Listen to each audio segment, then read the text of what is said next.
এই যে দৃশ্যটি দেখছেন, এটি হচ্ছে ভারতের রাজস্থানের একটি দৃশ্য।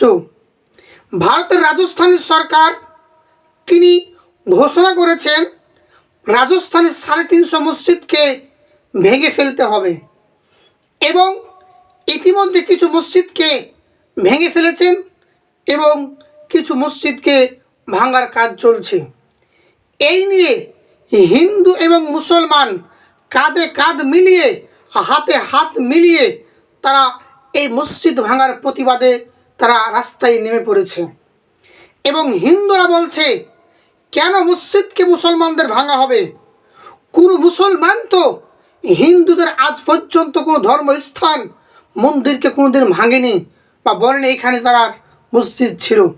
তো কেন মুসলমানদের মসজিদ ধর্মস্থানকে ভেঙে ফেলা হবে? এই নিয়ে তারা জোর তাল তারা একটা প্রতিবাদ করছে। সে প্রতিবাদের দৃশ্যটি আপনারা সকলেই দেখতে পাচ্ছেন।